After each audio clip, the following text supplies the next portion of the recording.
And then I'll have a 2 to 3 minute question and answer period after that. The topic today I'm talking about is about opinion polls for election results. As everyone is aware, we had an election this week, a BC provincial election, and one of the very interesting things about the election is that the predictions of who's going to win differed very strongly from who actually won.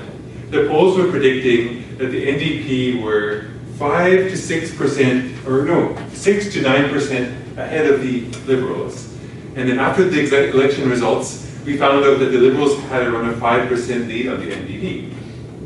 So a lot of the discussions going on, what actually happened here? What went wrong, if you think it's wrong, or why were the polls inaccurate? Today I'm going to talk about some basic types of polls that there are, the phone polls and the internet polls. And then I'm going to talk about some various kinds of errors that you can get in polls, why they are not accurate sometimes. And finally, I'm going to talk about some of the interesting things that polls do that can influence how people actually vote in the end. So yeah, as I mentioned, the Liberals came out ahead, and this was unexpected because the polls are predicting a 6 to 9% victory for the NDP. And why did the polls fail? Well, let's talk about that. We'll talk about the types of polls. For polling, there's two main kinds of polls that are currently being used.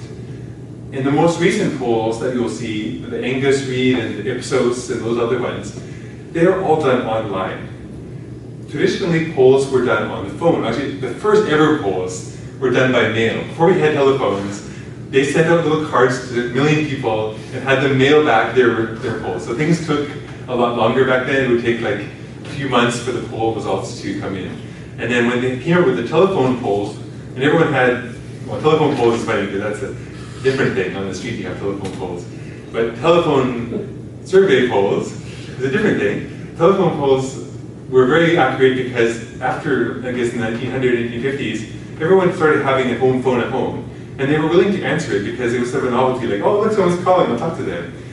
And then we got caller ID, and then people are not answering the phone to random numbers that call. So then the phone call, and especially if people have cell phones, I guess who here doesn't have a landline phone? Anyone? Wow, it's amazing. So everyone has cell phones now. And you definitely, if you have a cell phone, you're not going to be answering it to some weird number. And if someone does call you, you're not going to be wanting to talk to them because it's someone you don't know. So that's why a lot of the polls nowadays are not done on the phone, they're done online. So that's another problem. Because online polls are not always the most effective either. Because they don't have, like not everyone has a computer, not everyone's going to take the time to fill in a form. So let's come to the next part of the speech, which is the problems with the polls. So polls, if you've taken any, who's studied some statistics here? Anyone? There's a few people have studied statistics, yes.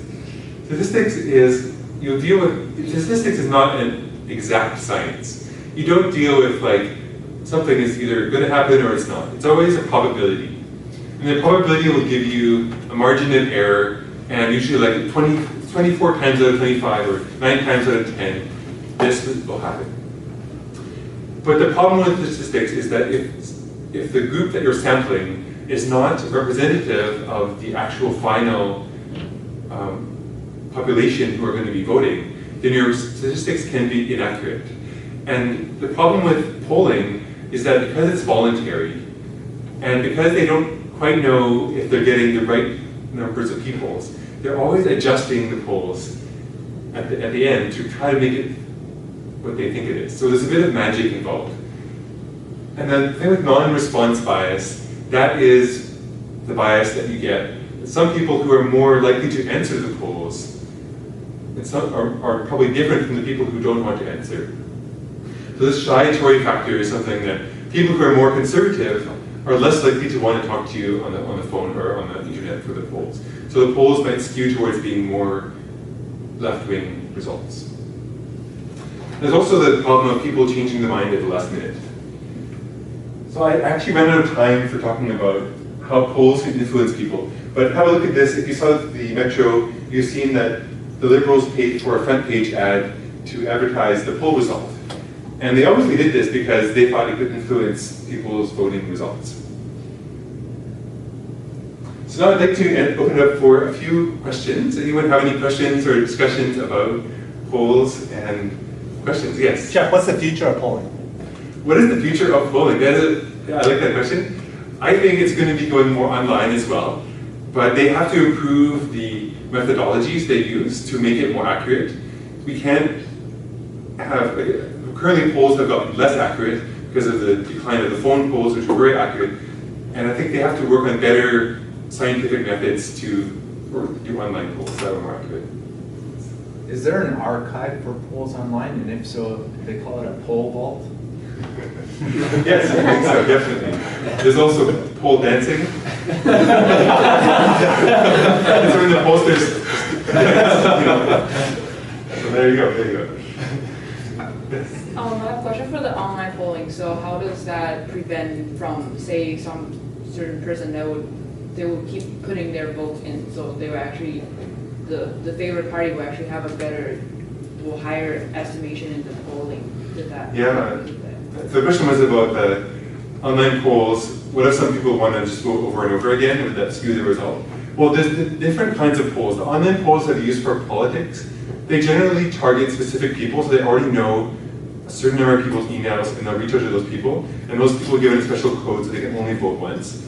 It's unlike the polls you'll find on a website where anyone can vote, and it's like on a news website where you vote and see the poll result. Those ones are not scientific, but the ones that they're trying to do is for the elections. They try to make it more systematic by giving everyone only one chance to vote. But even still, there's a problem because a lot of people don't even use email anymore, and you can't really do a poll on Facebook. So there's still an issue there. Okay, so any more questions? Well, I wanted to thank you very much and for listening to my speech today about polls. I hope you found it was an interesting topic. And I think that's one thing, that predicting the future is a really important tool for elections and politics. And if we can't trust the polls, then it really comes down to election day, and it's a big rolling of the dice. So I look forward to seeing how polls will develop in the future, and I hope to talk to you again very soon.